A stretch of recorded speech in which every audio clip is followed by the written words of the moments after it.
Madame le ministre délégué à la Santé, merci de nous accorder cet entretien, malgré votre programme très chargé ici à New York, compte tenu de vos obligations professionnelles.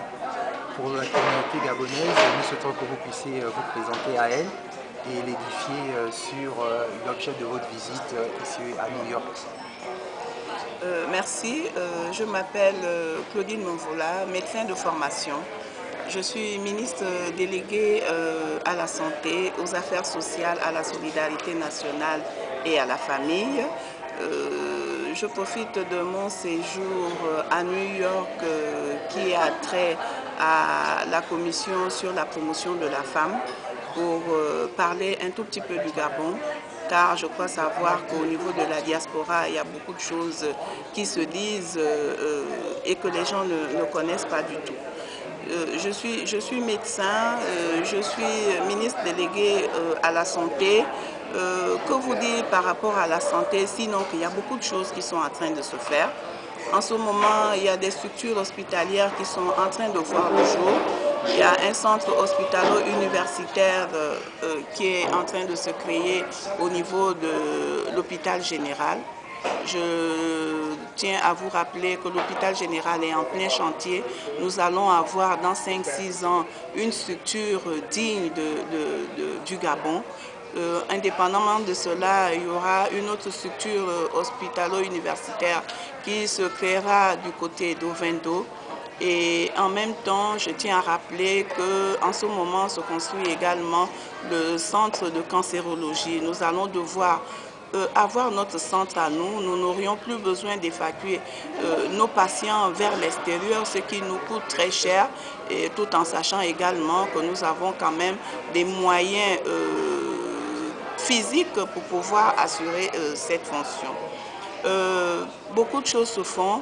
En ce moment, au niveau de toutes les provinces, nous pouvons dire que toutes les provinces sont dotées d'un centre hospitalier qui ne dit peut-être pas son nom, mais je pense que l'objectif en ce moment, c'est de faire en sorte que toutes ces structures soient bien achalandées, surtout pour ce qui est du plateau technique, permettre en sorte que tous les Gabonais puissent bénéficier des soins dont ils ont besoin et voir secondairement comment nous pouvons nous orienter dans les départements.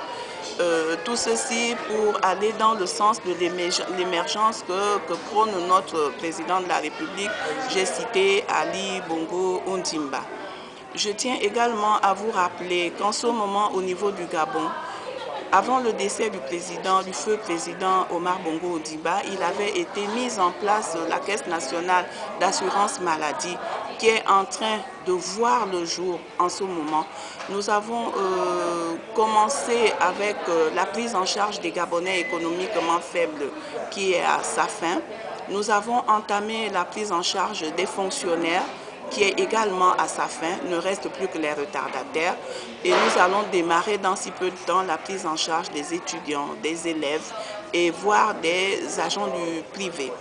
Je tiens à signaler que c'est vraiment un challenge pour l'État gabonais de réussir à cette œuvre humanitaire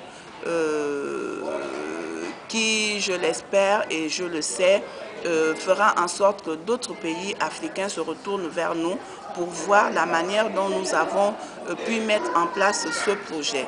Je sais de quoi je parle, je ne me trompe pas, mais je crois que si nous allons jusqu'au bout de cette activité, parce que c'est bien beau de la démarrer, il faut la pérenniser, il ne faudrait pas qu'elle s'arrête en chemin. C'est l'objectif que nous voulons atteindre.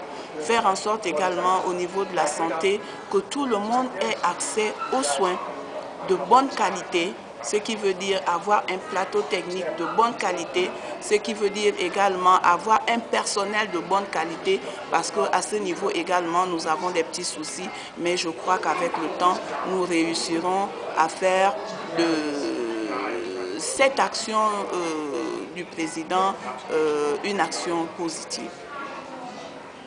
Merci. Au niveau de l'adéquation formation-emploi, quelles seraient les pistes d'avenir pour la diaspora qui cherche à s'instruire, à se former? Pour ce qui est de la formation, je pense que jusque-là, nous avons toujours eu recours à nous extérioriser. nous allons continuer à nous extérioriser. Mais en nous extériorisant, il va falloir que nous revenions donner notre savoir à ceux que nous avons laissés au pays, parce qu'il ne sert à rien d'aller poursuivre ses études, une formation, je dis quelconque, et de rester à cet endroit. Si on va en formation, c'est pour acquérir un enseignement que nous allons faire bénéficier également à nos frères et sœurs qui sont restés au pays. Je pense que c'est sur cette donne que nous devons tous nous préoccuper et faire en sorte que le Gabon parle de lui, pourquoi pas comme le font certains États. Avez-vous un message particulier pour vos sœurs gabonaises de la diaspora afin qu'elles puissent soutenir l'initiative du ministère de la Famille? Un message particulier, nous sommes des femmes et je crois que rien ne peut se faire sans la femme. La femme est toujours à l'avant, même si nous avons des hommes à côté de nous, mais je pense que nos idées sont promettrices. Donc je demande à toute femme de ne pas se sentir lésée, de faire en sorte que son message soit entendu. Et il n'y a qu'à travers cela que nous pouvons faire valoir notre personnalité. Mon ministère s'occupe également de la promotion de la femme, raison pour laquelle je suis à New York. Et je pense qu'au sortir de là, je bénéficierai d'autres enseignements que je n'avais peut-être pas, que je mettrai à profit auprès de mes sœurs également. Et je souhaite que toutes nous battons, je vous en prie, que toutes nous battons pour pouvoir faire du Gabon un pays où la femme aura toujours sa place. Madame la ministre, merci de nous avoir accordé cet entretien. Le mot de fin. Le mot de fin, je vous encourage, j'ai cru comprendre que vous êtes une ONG gabonaise, si je peux l'appeler ainsi, qui s'est installée à New York. Je vous demande également de vous battre, de faire comme les autres, vous avez déjà démarré. Faites-vous connaître au niveau de notre pays et faites tout de façon, apportez-nous les éléments nécessaires qui feront en sorte que nous promettions également l'œuvre que vous êtes en train de mener. Merci beaucoup. Je vous remercie.